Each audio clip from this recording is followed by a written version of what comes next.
Hi everyone. Welcome back to stream attempt number 2.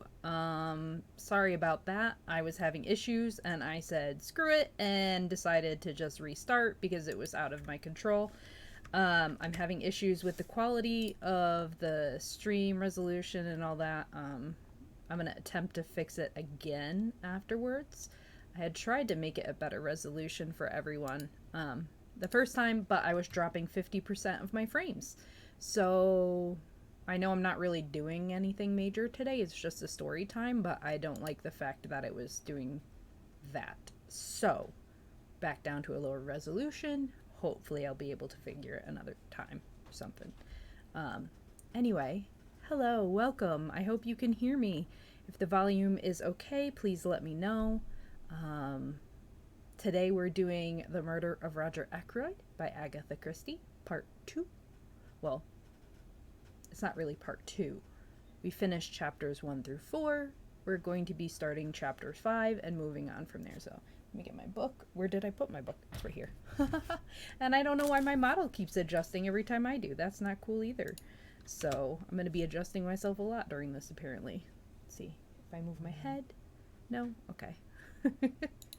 Alright, so that is over here as well. I messed with everything and now all of my settings are off. Let's tweak everything a little bit. Alright, it looks like everything else should be good to go. We will find out. Alright, so welcome. What I had said I was going to do the last time was do a quick overview each time we read, because some people haven't, haven't been in the entire time, and that's cool if you haven't seen it. If this is your first time, welcome. I'm happy to have you. Let me put this alert box up here. Alright, so first up, thank you to Celsius Boltfire for the last follow, and B Marrow VT as well. I think I got you last time, but Celsius, thank you for that. Happy. Okay, so let's go to the next one. I have a slideshow presentation because if there's anything teachers like, it is slideshows and presentations and PowerPoints. At least that's true for me. And of course this is going to be messed up too. I had it fixed. Yay! Okay. So, The Murder of Roger Ackroyd by Agatha Christie. I'll get this someday. Okay. So, again, just a recap, it was first published in 1926, entered the public domain of January 1st of this year, which means anyone can read it online, stream it, republish it, do parody works of it without permission. It features one of Christie's main detectives, Hercule Poirot, as the third book and is the third book written with this character. He is not the narrator in this book, Dr. James Shepherd is. He's also featured in the books like Murder on the Orient Express and Death on the Nile. In 2013, the British Crime Writers Association voted this book the best crime novel ever, but it was also one of Christie's most controversial novels, which is pretty interesting. So anyway, what happened last episode? So we read chapters 1 through 4. So the characters we've met so far are Dr. James Shepherd. He's a village doctor and he's the narrator of the story. Roger Ackroyd, he's dead as of chapter 4, so spoiler, maybe? Caroline Shepherd is the doctor's sister and the town gossip, to the point where it drives Dr. Shepherd kind of up the wall.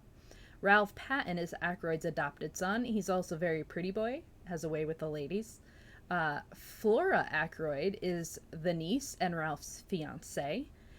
Miss Elizabeth Russell is Ackroyd's housekeeper. She kind of in the beginning shows up and takes a sudden interest in detective and work and crime novels and poisons, which is pretty sus.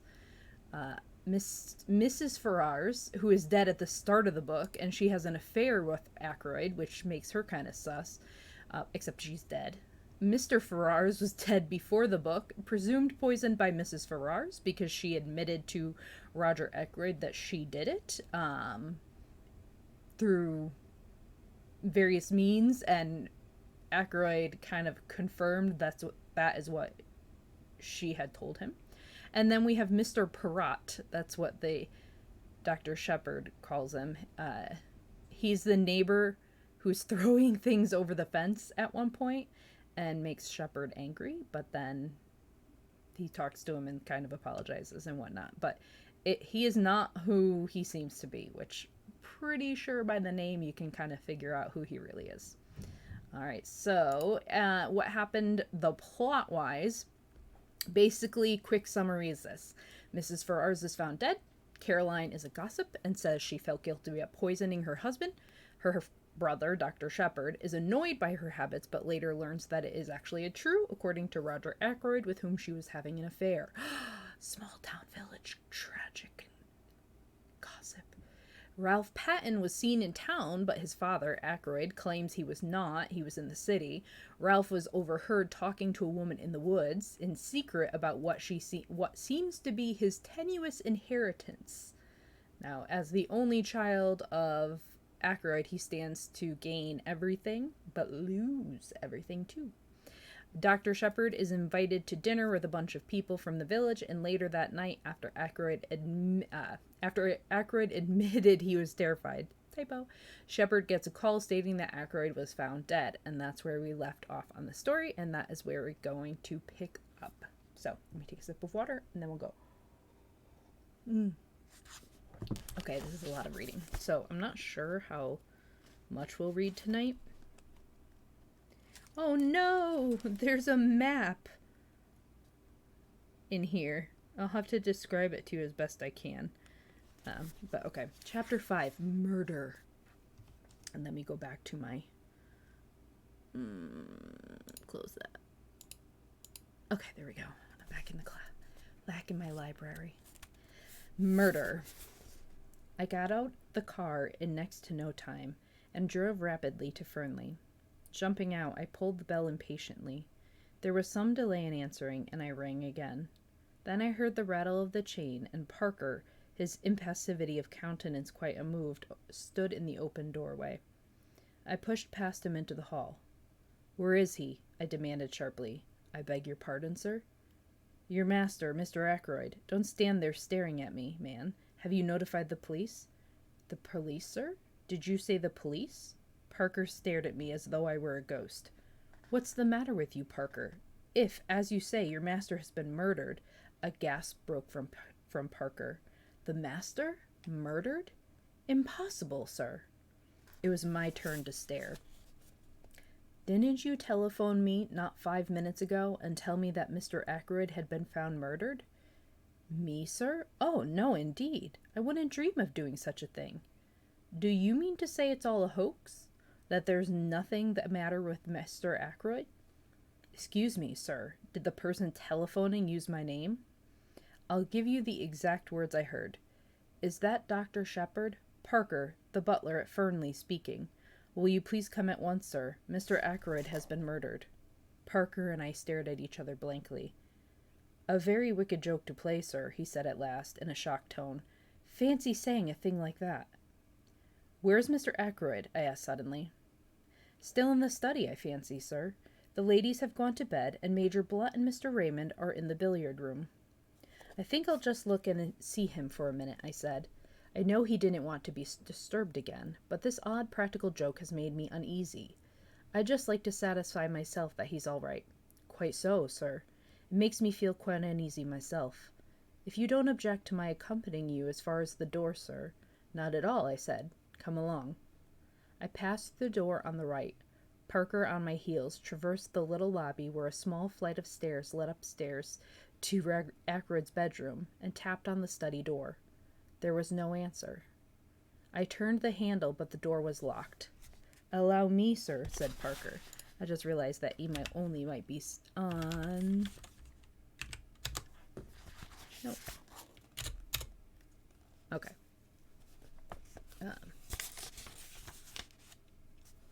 Very nimbly, for a man of his build, he dropped on one knee and applied his eye to the keyhole. "Key is in the lock all right, sir," he said, rising. "On the inside. Mr. Ackroyd must have locked himself in and possibly just dropped off to sleep." I bent down and verified Parker's statement. "It seems all right," I said, "but all the same, Parker, I'm going to wake your master up. I shouldn't be satisfied to go home without hearing from his own lips that he's quite all right. So saying, I rattled the handle and called out, "Ackroyd! Ackroyd! Just a minute!" But still there was no answer. I glanced over my shoulder. "I don't want to alarm the household," I said hesitatingly. Parker went across and shut the door from the big hall through which we had come. "I think that will be all right now, sir. The billiard room is at the other side of the house, and so are the kitchen quarters and the ladies' bedrooms." I nodded comprehendingly. Then I banged once more frantically on the door, and stooping down, fairly bawled through the keyhole, "Ackroyd! Ackroyd! It's Shepherd! Let me in!" And still silence. Not a sign of life from within the locked room. Parker and I glanced at each other. "Look here, Parker," I said. "I'm going to break this door in, or rather, we are. I'll take the responsibility." "If you say so, sir," said Parker rather doubtfully. I do say so. I'm seriously alarmed about Mr. Ackroyd." I looked around the small lobby and picked up a heavy oak chair. Parker and I held it between us and advanced to the assault. Once, twice, and 3 times we hurled it against the lock. At the 3rd blow it gave, and we staggered into the room. Just pulling up my screen for a second. Okay. Ackroyd was sitting as I had left him in the armchair before the fire. His head had fallen sideways, and clearly visible, just below the collar of his coat, was a shining piece of twisted metalwork. Parker and I advanced till we stood over the recumbent figure. I heard the butler draw in his breath with a sharp hiss. "Stabbed from behind," he murmured. "'Orrible." He wiped his moist brow with his handkerchief, then stretched out a gingerly hand towards the hilt of the dagger. "You mustn't touch that," I said sharply. "Go at once to the telephone and ring up the police station. Inform them of what has happened. Then tell Mr. Raymond and Major Blunt." "Very good, sir." Parker hurried away, still wiping his perspiring brow. I did what little had to be done. I was careful not to disturb the position of the body, and not to handle the dagger at all. No object was to be attained by moving it. Ackroyd had clearly been dead some little time. Then I heard young Raymond's voice, horror-stricken and incredulous, outside. "What do you say? Oh, impossible! Where's the doctor?" He appeared impetuously in the doorway, then stopped dead. His face was very white. A hand put him aside, and Hector Blunt came past him into the room. "My God," said Raymond from behind him. "It's true, then." Blunt came straight on till he reached the chair. He bent over the body, and I thought that, like Parker, he was going to lay a hold of the dagger hilt. I drew back with one hand. "Nothing must be removed," I explained. "The police must see exactly as he is now." Blunt nodded in hesitant comprehension. His face was expressionless as ever, but I thought I detected signs of emotion behind the stolid mask. Geoffrey Raymond had joined us just now, and stood peering over Blunt's shoulder at the body. "This is terrible," he said in a low voice.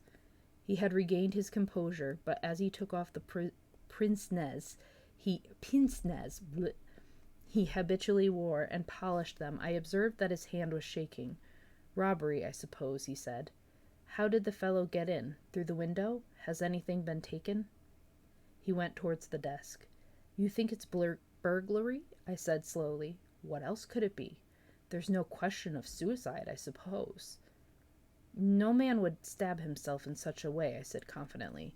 "It's murder, right enough. But with what motive?" "Roger had an enemy in the world," said Blunt quietly. "Must have been burglars. But what was the thief after? Nothing seems to be disarranged?" He looked around the room. Raymond was still sorting the papers on the desk. "There seems nothing missing, and none of the drawers show signs of having been tampered with," the secretary observed at last. "It's very mysterious." Blunt made a slight motion with his head. "There are some letters on the floor here," he said. I looked down. 3 or 4 letters still lay where Ackroyd had dropped them earlier in the evening. But the blue envelope containing Mrs. Farrar's letter had disappeared. I half opened my mouth to speak, but at that moment the sound of a bell pealed through the house.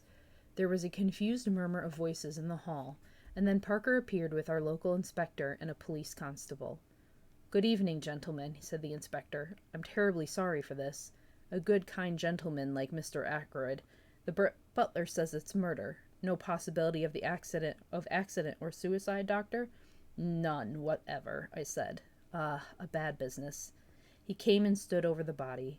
Been moved at all? He asked sharply. Beyond making certain that life was extinct, an easy matter, I have not disturbed the body in any way. Ah, and everything points to the murderer having gotten clear away. For the moment, that is. Now then, let me hear all about it. Who found the body? I explained the circumstances carefully. A telephone message, you say, from the butler? A message that I never sent, declared Parker earnestly. I've not been near the telephone the whole evening. The others can bear me out, but I haven't. Very odd, that. Did it sound like Parker's voice, Doctor? Well, I can't say I noticed. I took it for granted, you see. Naturally. Well, you got up here, broke in the door, and found poor Mr. Ackroyd like this. How long should you say that he had been dead, Doctor? Half an hour at least. Perhaps longer, I said. The door was locked on the inside, you say? What about the window? I myself closed and bolted it earlier in the evening at Mr. Ackroyd's request. The inspector strode across to it and threw back the curtains. Well, it's open now, anyway, he remarked. True enough, the window was open, the lower sash being raised to its full extent. The inspector produced a pocket torch and flashed it along the sill outside. This is the way he went, all right, he remarked, and got in. See here. In the light of the powerful torch, several clearly defined footmarks could be seen. They seemed to be those of shoes with rubber studs on the soles. One particularly clear one pointed inwards. Another, slightly overlapping it, pointed outwards. Plain as a pikestaff, said the inspector. Any valuables missing? Geoffrey Raymond shook his head. Not so far that we can discover. Mr. Ackroyd never kept anything of particular value in this room. Okay, break slightly just to describe the map or layout of the house. So the image is a square or rectangle. At the very top it has a terrace, which is an upside down L shape with the long part pointing down on the right side. Then under that you have the pantry, the dining room, and the drawing lined up. The dining room has 2 doors. Just below the dining room are the stairs, which have doors that go in at the front and then one into the study. The study is at the bottom half of the picture, middle of the picture, I should say, next to a hall and another staircase that leads up as well. The first staircase I mentioned seems to be for the servants' quarters. Across from the staircase is the billiard room. This has 2 doors as well. The study only has 1. Then on the bottom half, the second half of the picture, there's the front door and the lawn.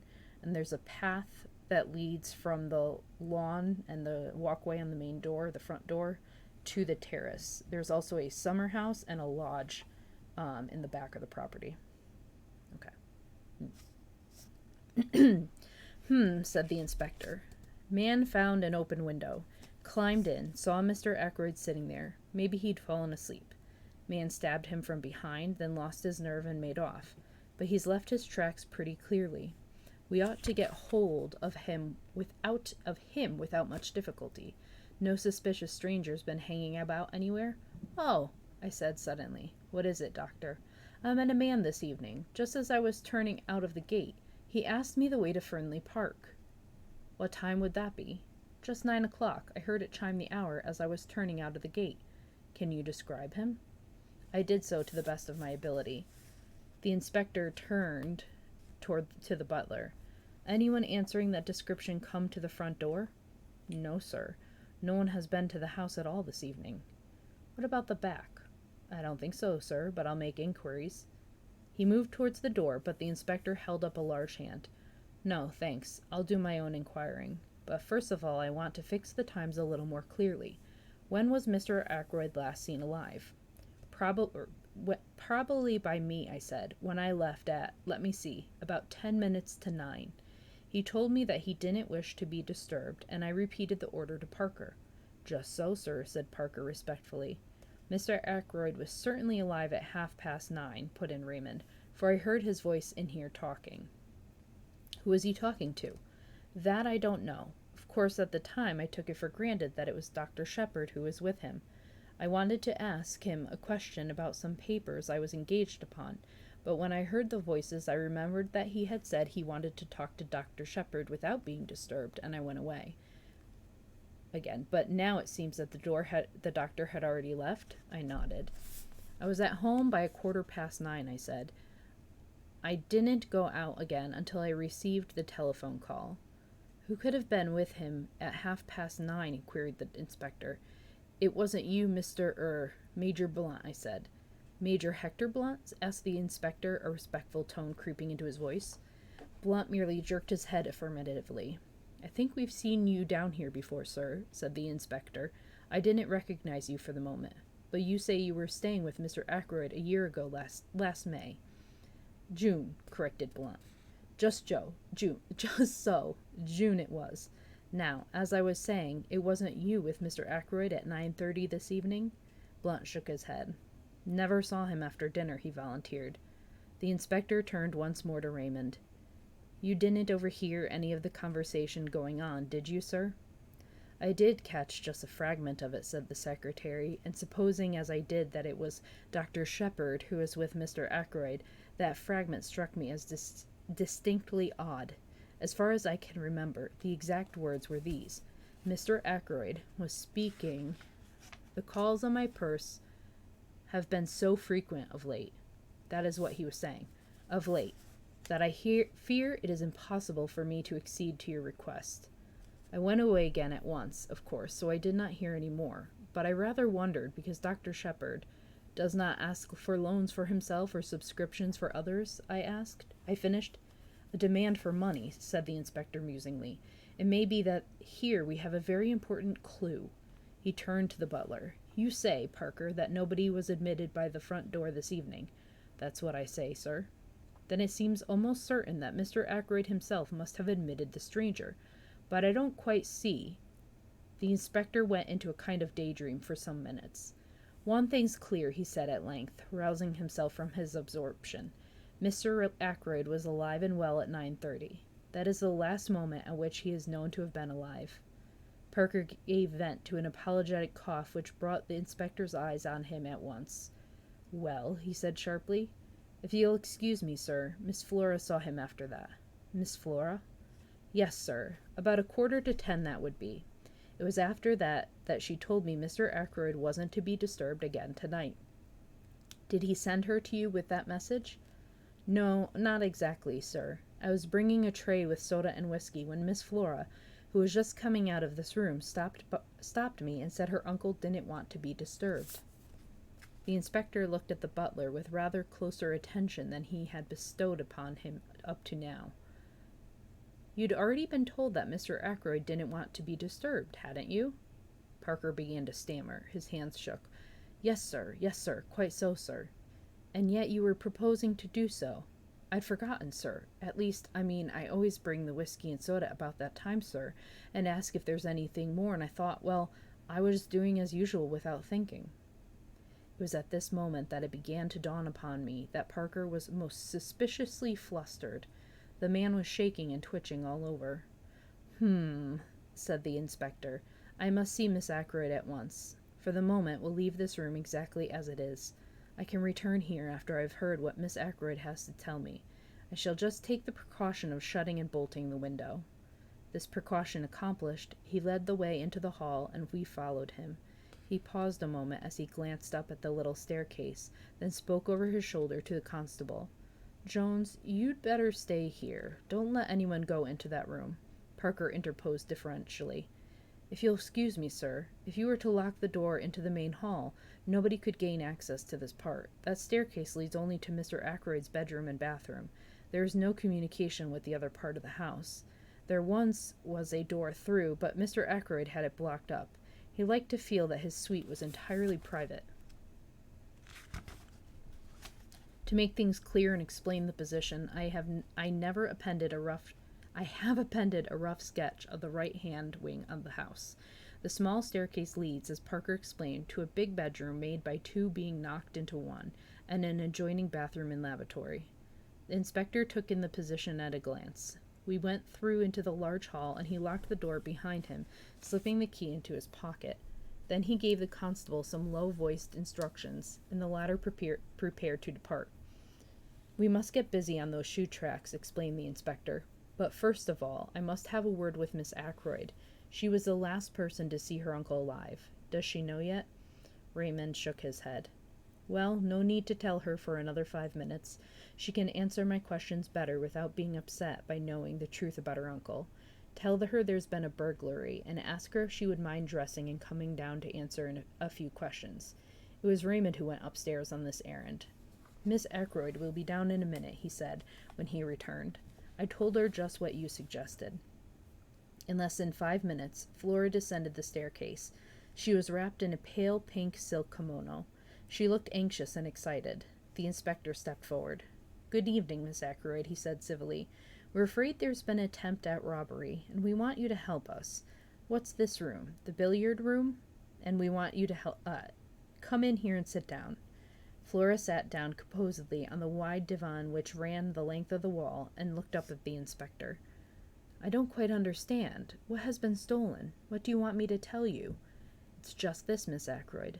Parker here says you came out of your uncle's study at about 9:45. Is that right?" "Quite right. I had been to say good night to him."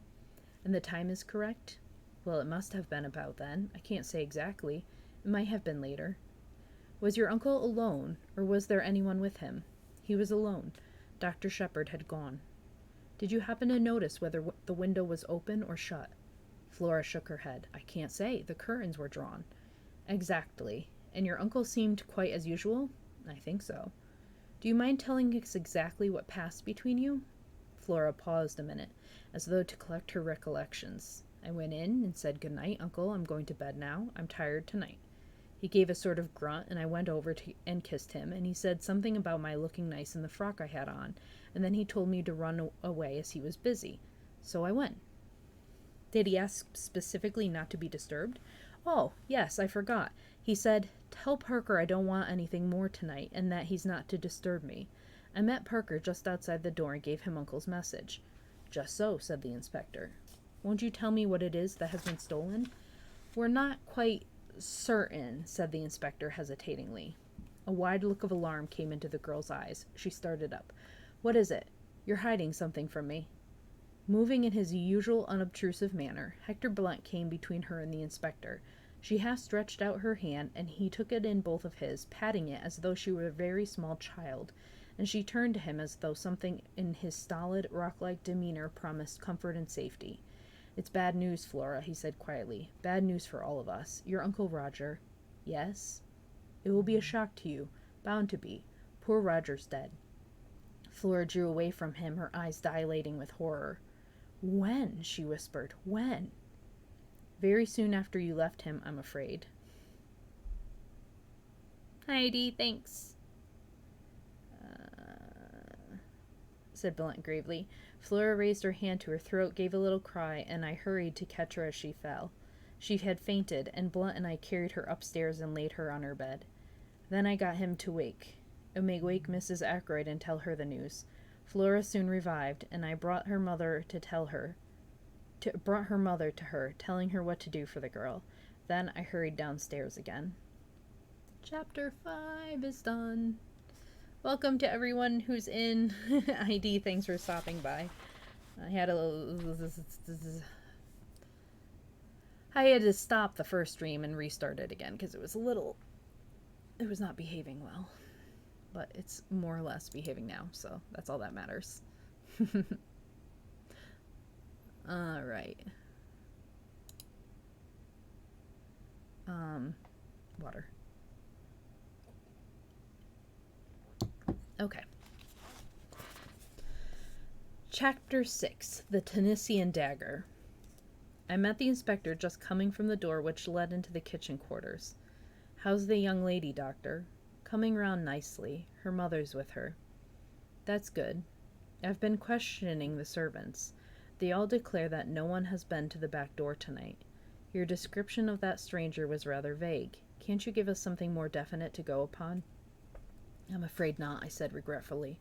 It was a dark night, you see, and the fellow had his coat collar well pulled up and his hat squashed down over his eyes." Said the inspector. looked as though he wanted to conceal his face. Sure it was no one you know?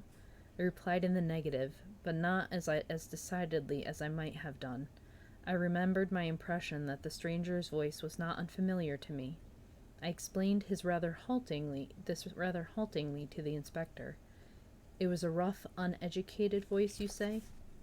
I agreed, but it occurred to me that the roughness had been of an almost exaggerated quality. If, as the inspector thought, the man had wished to hide his face, he might equally well have tried to disguise his voice. Do you mind coming into the study with me again, Doctor? There are 1 or 2 things I want to ask you. I acquiesced. Inspector Davis unlocked the door of the lobby. We passed through, and he locked the door again behind him. We don't want to be disturbed, he said grimly, and we don't want any eavesdropping either. What's all this about blackmail? Blackmail? I exclaimed, very much startled. Is it an effort of Parker's imagination, or is there something in it? If Parker heard anything about blackmail, I said slowly, he must have been listening outside this door with his ear glued against the keyhole. Davis nodded. Nothing more likely. You see, I've been instituting a few inquiries as to what Parker has been doing with himself this evening. To tell the truth, I didn't like his manner. The man knows something. When I began to question him, he got the wind up and plumped out some garbled story of blackmail. I took an instant decision. I'm rather glad you've brought the matter up, I said. I've been trying to decide whether to make a clean breast of things or not. I'd already practically decided to tell you everything, but I was going to wait for a favorable opportunity. You might as well have it now. And then and there I narrated the whole events of the evening, as I have set them down here. The inspector listened keenly, occasionally interjecting a question. Most extraordinary story I ever heard, he said, when I had finished. And you say that letter has completely disappeared. It looks bad. It looks very bad indeed. It gives us what we've been looking for, a motive for the murder. I nodded. I realize that. You say that Mr. Ackroyd hinted at a suspicion he had that some member of his household was involved? Household's rather an elastic term. You don't think that Parker himself might be the man we're after? I suggested. It looks very like it. He was obviously listening at the door when you came out. Then Miss Ackroyd came across him later bent on entering the study. Say he tried again when she was safely out of the way. He stabbed Ackroyd, locked the door on the inside, opened the window, and got out that way, and went round to a side door which he had previously left open. How's that? There's only one thing against it, I said slowly. If Ackroyd went on reading that letter as soon as I left, as he intended to do, I don't see him continuing to sit on here and turn things over in his mind for another hour. He'd have had Parker in at once, accused him then and there would have been a fine old uproar. Remember, Ackroyd was a man of a choleric temper. Mightn't have had time to go on with the letter just then, suggested the inspector. We know someone was with him at 9:30. If that visitor turned up as soon as you left, and after he went, Miss Ackroyd came in to say good night. Well, he wouldn't be able to go on with the letter until close upon 10 o'clock. And the telephone call? Parker sent that all right, perhaps before he thought of the locked door and open window.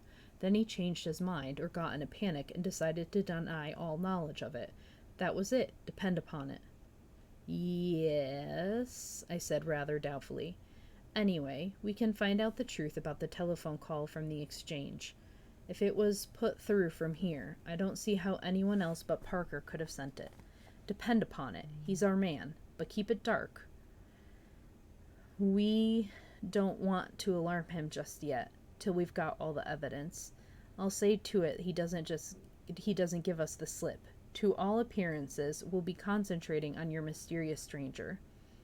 He rose up from where he had been sitting astride the chair belonging to the desk, and crossed over to the still form in the armchair. The weapon ought to give us a clue, he remarked, looking up. It's something quite unique, a curio, I should think, by the look of it. He bent down, surveying the handle attentively, and I heard him give a grunt of satisfaction. Then, very gingerly, he pressed his hands down below the hilt and drew the blade out from the wound. Still carrying it so as not to touch the handle, he placed it in a wide china mug which adorned the mantelpiece. Yes, he said, nodding at it, quite a work of art. There can't be many of them about. It was indeed a beautiful object, a narrow tapering blade, and a hilt of elaborately intertwined metals of curious and careful workmanship. He touched the blade gingerly with his fingers, testing its sharpness, and made an appreciative grimace. "Lord, what an edge!" he exclaimed. "A child could drive that into a man, as easy as cutting butter. A dangerous sort of toy to have about." "May I examine the body properly now?" I asked. He nodded. "Go ahead." I made a thorough examination. "Well," said the inspector when I had finished, "I'll spare you the technical language," I said. "We'll keep that for the inquest. The blow was delivered by a right-handed man standing behind him, and death must have been instantaneous. By the expression on the dead man's face, I should say that the blow was quite unexpected. He may have died without knowing who his assailant was." "Butlers can creep about as soft-footed as cats," said Inspector Davis. "There is not going to be much mystery about this crime. Take a look at the hilt of that dagger." I took the look. "I dare say they're not apparent to you, but I can see them clearly enough." He lowered his voice. "Fingerprints." He stood off a few steps to judge his effect. "Yes," I said mildly, "I guessed that. I do not see why I should be supposed to be totally devoid of intelligence.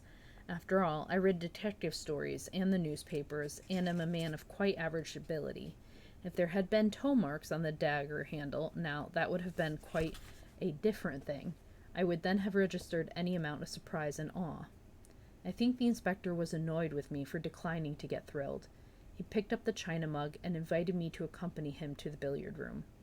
"I want to see if Mr. Raymond can tell us anything about this dagger," he explained. Locking the outer door behind us again, we made our way to the billiard room, where we found Geoffrey Raymond. The inspector held up his exhibit. "Ever seen this before, Mr. Raymond?" "Why, I'm almost sure that is a curio given to Mr. Ackroyd by Major Blunt. It comes from Tunis. So the crime was committed with that? What an extraordinary thing. It seems almost impossible, and yet there could hardly be two daggers the same. May I fetch Major Blunt?" Without waiting for an answer, he hurried off. "Nice young fellow, that," said the inspector. "Something honest and ingenuous about him." I agreed. In the 2 years that Geoffrey Raymond has been secretary to Ackroyd, I have never seen him ruffled or out of temper. And he has been, I know, a most efficient secretary. In a minute or two, Raymond returned, accompanied by Blunt. "I was right," said Raymond excitedly. "It is the Tunisian dagger." "Major Blunt hasn't looked at it yet," objected the inspector. "Saw it the moment I came into the study," said the quiet man. "You recognized it then?" Blunt nodded. "You said nothing about it," said the inspector suspiciously. "Wrong moment," said Blunt. "Lot of harm done by blurting out things at the wrong time." He returned the inspector's stare placidly enough. The latter grunted at last and turned away. He brought the dagger over to Blunt. "You're quite sure about it, sir? You identify it positively?" "Absolutely. No doubt whatever."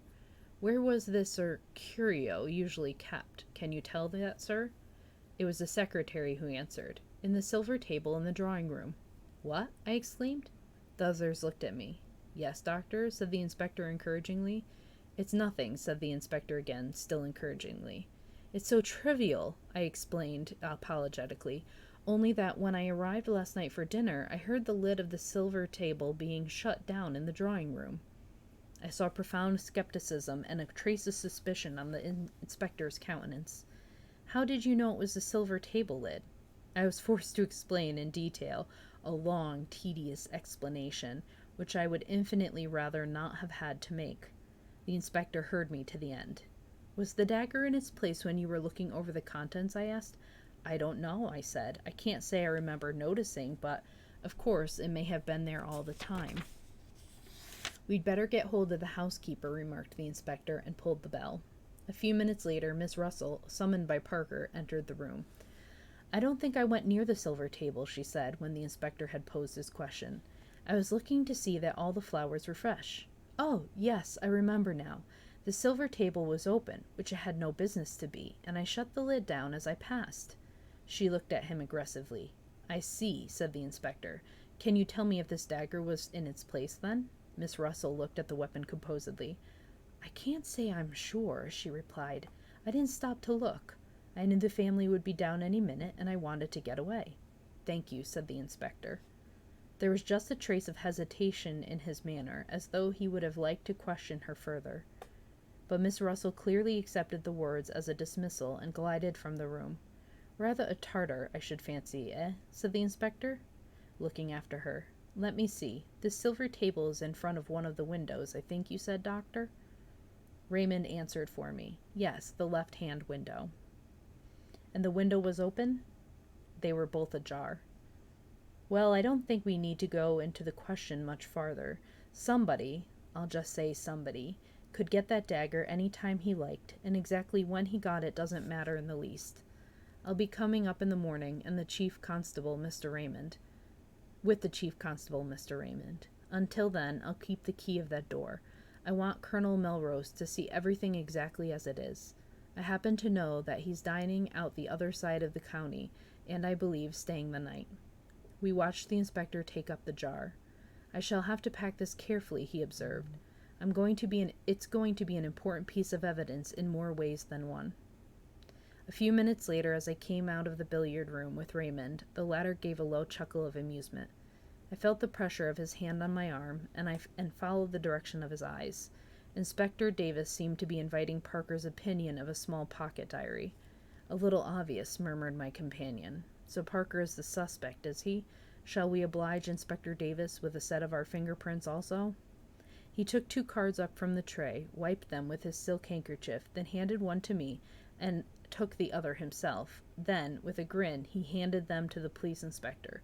Souvenirs, I said. Number 1, Dr. Shepherd. Number 2, my humble self. One from Major Blunt will be forthcoming in the morning. Youth is very buoyant. Even the brutal murder of his friend and employer could not dim Geoffrey Raymond's spirits for long. Perhaps that is as it should be. I do not know. I have lost the quality of resilience long since myself. It was very late when I got back, and I hoped that Caroline would have gone to bed. I might have known better. She had hot cocoa waiting for me, and whilst I drank it, she extracted the whole history of the evening from me. I said nothing of the blackmailing business, but contented myself with giving her the facts of the murder. The police suspect Parker, I said, as I rose to my feet and prepared to ascend to bed. There seems a fairly clear case against him. Parker, said my sister. Fiddlesticks!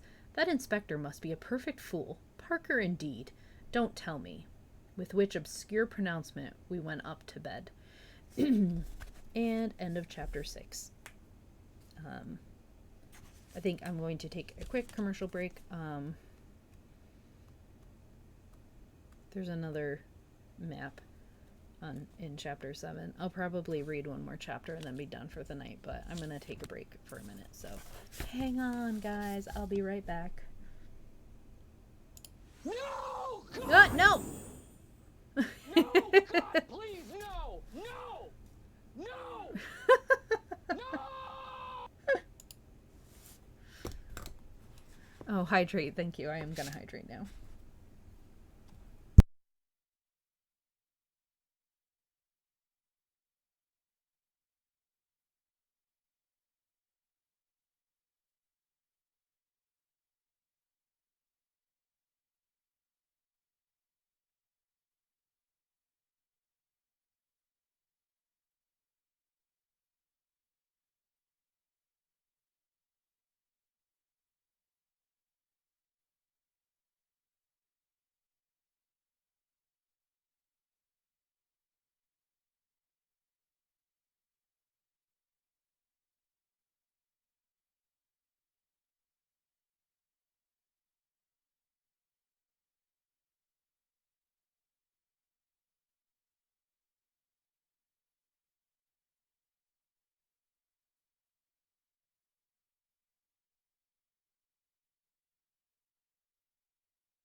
Okay, I did hydrate. I also apparently need to reset myself again.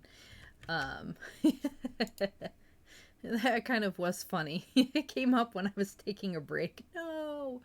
I thought it was meant for having to watch ads, but then I realized I don't think you're one of the people that has to watch them. All right. Let's continue with one more chapter. Let me get to the page. Okay, so chapter 8. Inspector Raglan is confident. And I did hydrate on my break, I promise. We looked at each other. You'll have inquiries made at the station, of course, I said. Naturally, but I'm not over sanguine as to the result. You know what that station is like. I did. King's Abbot is a mere village, but its station happens to be an important junction. Most of the big expresses stop there, and trains are shunted, resorted, and made up. It has 2 or 3 public telephones. At that time of night, 3 local trains come in. Thank you for the follow, party goer. I appreciate it. Woo, yay. Thank you for coming to class today. I hope you enjoy the rest of the stream and all other streams. Thank you.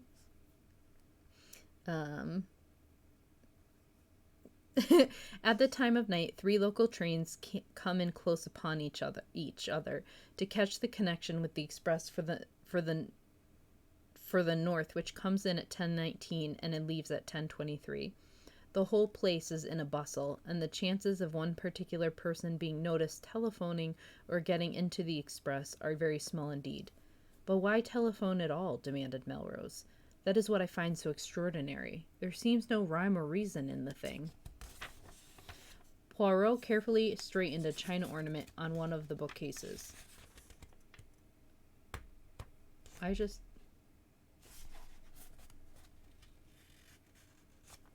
totally skipped a chapter. What the heck? Sorry, guys. Oh my gosh, that was terrible. Chapter 7. I'm sorry. I learned my neighbor's profession. This makes more sense. On the following morning, I hurried forgivably over my round. My excuse can be that I had no very serious cases to attend. On my return, Caroline came into the hall to greet me. Flora Ackroyd is here, she announced in an excited whisper. What? I concealed my surprise as best I could. She's very anxious to see you. She's been here half an hour. Caroline led the way into our small sitting room, and I followed. Flora was sitting on the sofa by the window. She was in black, and she sat nervously twisting her hands together. I was shocked by the sight of it.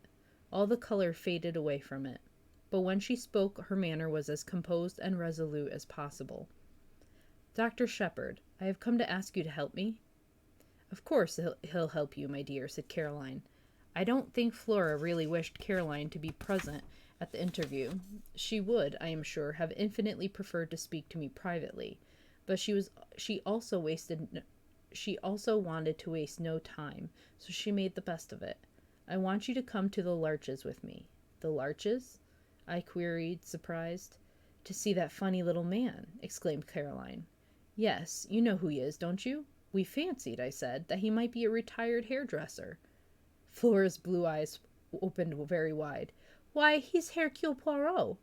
You know who I mean, the private detective. They say he's done the most wonderful things, just like detectives do in books. A year ago he retired and came to live down here. Uncle knew who he was, but he promised not to tell anyone, because Monsieur Poirot wanted to live quietly without being bothered by people. So that's who he is, I said slowly. You've heard of him, of course? I'm rather an old fogey, as Caroline tells me, I said, but I have just heard of him. Extraordinary, commented Caroline. I don't know what she was referring to, possibly her own failure to discover the truth. You want to go and see him? I asked slowly. Now why? To get him to investigate this murder, of course, said Caroline sharply. Don't be stupid, James. I was not really being stupid. Caroline does not always understand what I am driving at. You haven't got confidence in Inspector Davis? I went on. Of course she hasn't, said Caroline. I haven't either. Anyone would have thought it was Caroline's uncle who had been murdered. And how do you know he would take up the case? I asked. Remember, he has just retired from active work. That's just it, said Flora simply. I've got to persuade him. You are sure you are doing wisely? I asked gravely. Of course she is, said Caroline. I'll go with her myself if she likes. I'd rather the doctor came with me if you don't mind, Miss Shepherd, said Flora. She knows the value of being direct on certain occasions. Any hints would certainly have been wasted on Caroline. You see, she explained, following directness with tact, Dr. Shepherd being the doctor, and having found the body, he would be able to give all the details to Monsieur Poirot. Yes, said Caroline begrudgingly. I see that. I took a turn or two up and down the room. Flora, I said gravely, be guided by me. I would advise you not to drag this detective into the case. Flora sprang to her feet. The color rushed to her cheeks. I know why you say that, she cried, but it's exactly for that reason I'm so anxious to go. You're afraid, but I am not. I know Ralph better than you do. Ralph, said Caroline. What has Ralph got to do with it? Neither of us heeded her. Ralph may be weak, continued Flora. He may have done foolish things in the past, wicked things even. But he wouldn't murder anyone. No, no, I exclaimed. I never thought it of him. Then why did you go to the Three Boars last night? Demanded Flora. On your way home, after Uncle's body was found. I was momentarily silenced. I had hoped that visit of mine would remain unnoticed. How did you know about that? I countered. I went there this morning, said Flora. I heard from the servants that Ralph was staying there. I interrupted her. You had no idea that he was in King's Abbot? No, I was astounded. I couldn't understand it. I went there and asked for him. They told me, what I suppose they told you last night, that he went out at about 9 o'clock yesterday evening, and never came back. Her eyes met mine defiantly, and as though answering something in my look, she burst out, Well, why shouldn't he? He may have gone anywhere. He may even have gone back to London. Leaving his luggage behind? I asked gently. Flora stamped her foot. I don't care. There must be a simple explanation. And that's why you want to go to Hercule Poirot. Isn't it better to leave things as they are? The police don't suspect Ralph in the least, remember. They're working on quite another tact. But that's just it, cried the girl. They do suspect him. A man from Cranchester turned up this morning, Inspector Raglan, a horrid, weaselly little man. I found he had been to the Three Boars this morning before me. They told me all about his having been there and the questions he had asked. He must think Ralph did it. That's a change of mind from last night, if so, I said slowly. He doesn't believe in Davis's theory that it was Parker, then? Parker, indeed, said my sister, and snorted. Flora came forward and laid her hand on my arm. Oh, Dr. Shepherd, let us go at once to this Monsieur Poirot. He will find out the truth. My dear Flora, I said gently, laying my hand on hers, are you quite sure it is the truth we want? She looked at me, nodding her head gravely. You're not sure, she said. I am. I know Ralph better than you do. Of course he didn't do it, said Caroline, who had been keeping silent with great difficulty. Ralph may be extravagant, but he's a dear boy and has the nicest manners. I wanted to tell Caroline that large numbers of murderers have had nice manners, but the presence of Flora restrained me. Since the girl was determined, I was forced to give in to her, and we started at once, getting away before my sister was able to fire off any more pronouncements, beginning with her favorite words, Of course. An old woman with an immense Breton cap opened the door of the Larches to us. Monsieur Poirot was at home, it seemed. We were ushered into a little sitting room arranged with formal precision, and there, after a lapse of a minute or so, my friend of yesterday came to us. Monsieur le Docteur, he said, smiling. Mademoiselle. He bowed to Flora. Perhaps, I began, you have heard of the tragedy which occurred last night. His face grew grave. But certainly I have heard. It is horrible. I offer Mademoiselle all my sympathy. In what way can I serve you? Miss Ackroyd, I said, wants you to find the murderer, said Flora with her clear voice.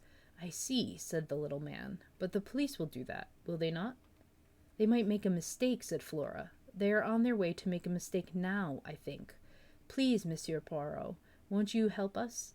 If it is a question of money, Poirot held up his hand. None of that, I beg of you, mademoiselle. Not that I do not care for money. His eyes showed a momentary twinkle. Money, it means much to me and always has done. Now, if I go into this, you must understand one thing clearly. I shall go through with it to the end. The good dog, he does not leave the scent, remember. You may wish that, after all, you had left it to the local police. I want the truth, said Flora, looking him straight in the eyes. All the truth? All the truth. Then I accept, said the little man quietly.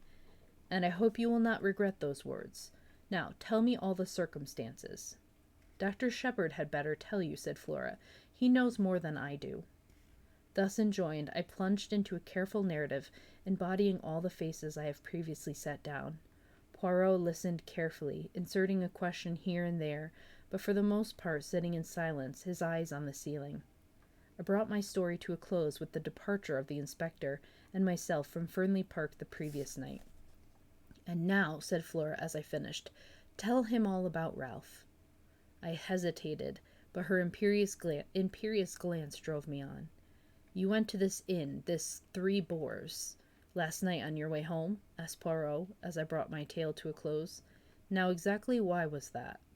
I paused a moment to choose my words carefully.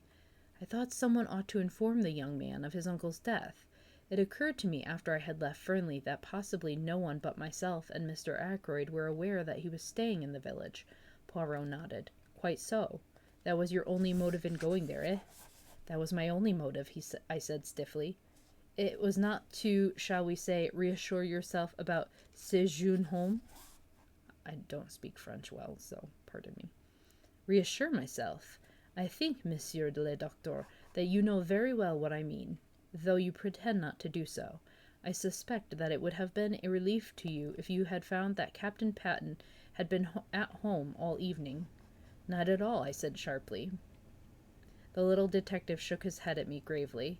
You have not the trust in me of Miss Flora, he said. But no matter. What we have to look at is this. Captain Patten is missing, under circumstances which call for an explanation. I will not hide from you that the matter looks grave. Still, it may admit of a perfectly simple explanation. That's just what I keep saying, cried Flora eagerly.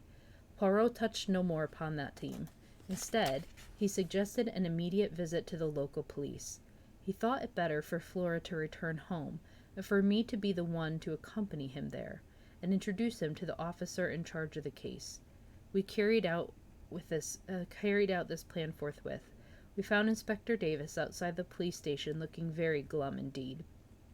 With him was Colonel Melrose, the chief constable, and another man whom, from Flora's description of Weasley, I had no difficulty in recognizing as Inspector Raglan from Cranchester. I know Melrose fairly well, and I introduced Poirot to him and explained the situation. The chief constable was clearly vexed, and Inspector Raglan looked as black as thunder. Davis, however, seemed slightly exhilarated by the sight of his superior officer's annoyance. The case is going to be plain as a pikestaff, said Raglan. Not the least need for amateurs to come butting in. You'd think any fool would have seen the way things were last night, and then we shouldn't have lost 12 hours. He directed a vengeful glance at poor Davis, who received it with perfect stolidity. Mr. Ackroyd's family must, of course, do what they see fit, said Colonel Melrose. But we cannot have the official investigation hampered in any way. I know Monsieur Poirot's great reputation, of course, he added courteously. The police can't advertise themselves. Worse luck, said Raglan. It was Poirot who saved the situation. It is true that I have retired from the world, he said.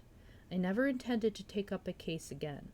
Above all things, I have a horror of publicity. I must beg that in the case of my being able to contribute something to the solution of the mystery, my name may not be mentioned. Inspector Raglan's face lightened a little. I've heard of some very remarkable successes of yours, observed the colonel, thawing. I have had much experience, said Poirot quietly, but most of my successes have been obtained by the aid of the police. I admire enormously your English police. If Inspector Raglan permits me to assist him, I shall be both flattered and honored. The inspector's countenance became still more gracious. Colonel Melrose drew me aside. From all I hear, this little fellow's done some really remarkable things, he murmured. We're naturally anxious not to have to call in Scotland Yard. Raglan seems very sure of himself, but I'm not quite certain that I agree with him. You see, I know the parties concerned better than he does. This fellow doesn't seem out after kudos, does he? Would work in with us unobtrusively, eh? To the greater glory of Inspector Raglan, I said solemnly. Well, well, said Colonel Melrose breezily in a louder voice. We must put you wise to the latest developments, Monsieur Poirot. Thank you, said Poirot. My friend, Dr. Shepherd, said something of the butler being suspected. That's all bunkum, said Raglan instantly. These high-class servants get in such a funk that they act suspiciously for nothing at all. The fingerprints, I hinted. Nothing like Parker's. He gave a faint smile and added, and yours and Mr. Raymond's don't fit either, Doctor. What about those of Captain Ralph Patton's? Asked Poirot quietly. I felt a secret admiration of the way he took the bull by the horns. I saw a look of respect creep into the inspector's eye. I see you don't let the grass grow under your feet, Mr. Poirot. It will be a pleasure to work with you, I'm sure. We're going to take that young gentleman's fingerprints as soon as we can lay hands upon him. I can't help thinking you're mistaken, Inspector, said Colonel Melrose warmly. I've known Ralph Patton from a boy upward. He would never stoop to murder. Maybe not, said the inspector tonelessly. What have you got against him? I asked. Went out just at 9 o'clock last night. Was seen in the neighborhood of Fernley Park somewhere about 9:30. Not been seen since. Believed to be in serious money difficulties. I've got a pair of his shoes here, shoes with rubber studs in them. He had 2 pairs, almost exactly alike. I'm going up now to compare them with those footmarks. The constable is up there seeing that no one tampers with them. We'll go at once, said Colonel Melrose. You and Monsieur Poirot will accompany us, will you not? We assented, and all drove up in the colonel's car. The inspector was anxious to get at once to the footmarks, and asked to be put down at the lodge. About halfway up the drive, on the right, a path branched off which led around to the terrace and the window of Ackroyd's study. Would you like to go with the inspector, Monsieur Poirot? Asked the chief constable, or would you prefer to examine the study? Poirot chose the latter alternative. Parker opened the door to us. His manner was smug and deferential, and he seemed to have recovered from his panic of the night before. Colonel Melrose took a key from his pocket, and unlocking the door which led into the lobby, he ushered us through into the study. Except for the removal of the body, Monsieur Poirot, this room is exactly as it was last night. And underneath that they have a drawing of the room. It's square. At the top is a door popping open. There's a grandfather chair next to a table, a desk and chair in the corner facing the wall, chair which Shepherd sat on in front of a fireplace next to the chair in which Ackroyd was found, and then a small table off to the side. By the table there is a window that presumably leads onto the terrace. And the body was found where? As precisely as possible, I described Ackroyd's position. The armchair was still in front of the fire. Poirot went and sat down in it. The blue letter you speak of, where was it when you left the room? Mr. Ackroyd had laid it down on this little table at his right hand. Poirot nodded. Except for that, everything was in its place. Yes, I think so. Colonel Melrose, would you be so extremely obliging as to sit down in this chair a minute? Thank you. Now, Monsieur le Docteur, will you kindly indicate to me the exact position of the dagger? I did so, whilst the little man stood in the doorway. The hilt of the dagger was plainly visible from the door then. Both you and Parker could see it at once? Yes. Poirot went next to the window. The electric light was on, of course, when you discovered the body? He asked over his shoulder. I assented, and joined him where he was studying the marks on the windowsill. The rubber studs are the same pattern as those in Captain Patton's shoes, he said quietly. Then he came back once more to the middle of the room. His eyes traveled round, searching everything in the room with a quick, trained glance. Are you a man of good observation, Dr. Shepherd? He asked at last. I think so, I said, surprised. There was a fire in the grate, I see. When you broke the door down and found Mr. Ackroyd dead, how was the fire? Was it low? I gave a vexed laugh. I really can't say. I didn't notice. Perhaps Mr. Raymond or Major Blunt. The little man opposite me shook his head with a faint smile. One must always proceed with method. I made an error of judgment in asking that question. To each man his own knowledge. You could tell me the details of the patient's appearance. Nothing there would escape you. But if I wanted information about the papers on that desk, Mr. Raymond would have noticed anything there was to see. To find out about the fire, I must ask the man whose business it is to observe such things. You permit? He moved swiftly to the fireplace and rang the bell. After a lapse of a minute or two, Parker appeared. The bell rang, sir, he said hesitatingly. Come in, Parker, said Colonel Melrose. This gentleman wants to ask you something. Parker transferred a respectful attention to Poirot. Parker, said the little man, when you broke down the door with Dr. Shepherd last night and found your master dead, what was the state of the fire? Parker replied without a pause. It had burned very low, sir. It was almost out.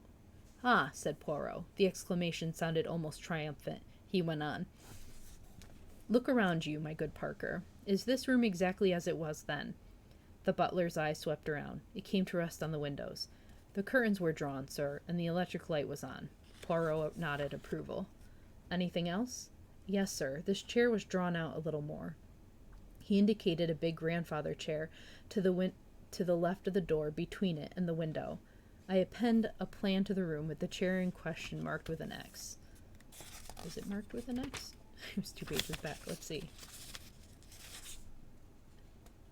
There's no X in the picture. It's fine. Just show me, said Poirot.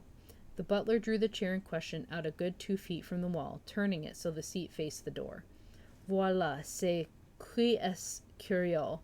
That's terrible, murmured Poirot. No one would want to sit in a chair in such a position, I fancy.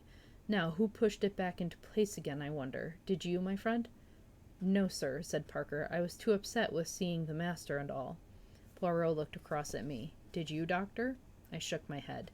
It was back in position when I arrived with the police, sir, put in Parker. I'm sure of that. Curious, said Poirot again. Raymond or Blunt must have pushed it back, I suggested. Surely it is important. It is completely unimportant, said Poirot. That is why it is so interesting, he added softly. Excuse me a minute, said Colonel Melrose. He left the room with Parker. Do you think Parker is speaking the truth, I asked. About the chair? Yes. Otherwise, I do not know. You will find, Monsieur le Docteur, if you have much to do with cases of this kind, that they all resemble each other in one thing. What is that? I asked curiously. Everyone concerned in them has something to hide. Have I? I asked, smiling. Poirot looked at me attentively. I think you have, he said quietly. But, have you told me everything known to you about this young man, Patton? He smiled as I grew red. Oh, do not fear. I will not press you. I shall learn it in good time. I wish you'd tell me something of your methods, I said hastily to cover my confusion. The point about the fire, for instance. Oh, that is very simple. You leave Mr. Ackroyd at 10 minutes to 9, was it not? Yes, exactly, I should say. The window is then closed and bolted, and the door unlocked. At 10:15, when the body is discovered, the door is locked and the window is open. Who opened it? Clearly only Mr. Ackroyd himself could have done so, and for one of 2 reasons. Either because the room became unbearably hot, but since the fire was nearly out and there was a sharp drop in temperature last night, that cannot be the reason. Or because he admitted someone that way. And if he admitted someone that way, it must have been someone well known to him, since he had previously shown himself uneasy on the subject of the same window. It sounds very simple, I said. Everything is simple if you arrange the facts methodically. We are concerned now with the personality of the person who was with him at 9:30 last night. Everything goes to show that that was the individual admitted by the window. And though Mr. Ackroyd was seen alive later by Miss Flora, we cannot approach a solution of the mystery until we know who that visitor was. The window may have been left open after his departure, and so afforded entrance to the murderer, or the same person may have returned a second time. Ah, here is the colonel who returns. Colonel Melrose entered with an animated manner. That telephone call has been traced at last, he said. It did not come from here.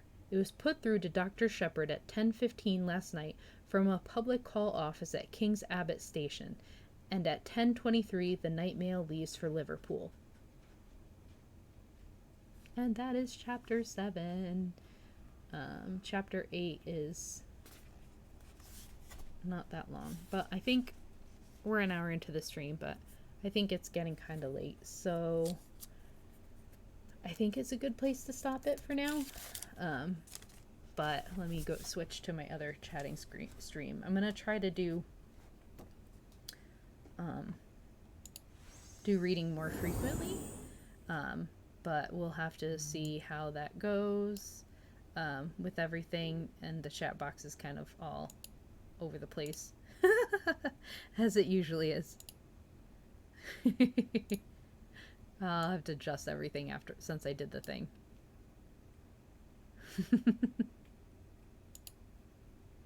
Anyway, thank you everyone for coming in.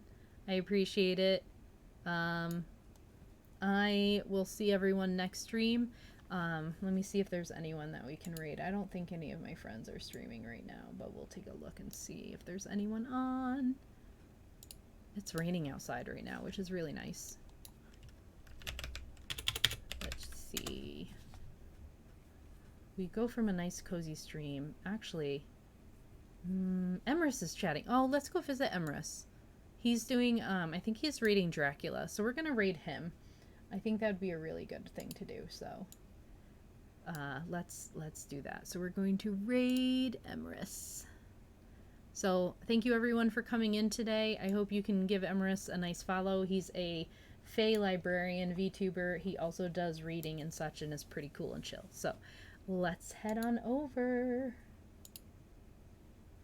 Here we go. Thanks everyone for the follow. I will see you over in Emrys's channel. And here we go. Bye.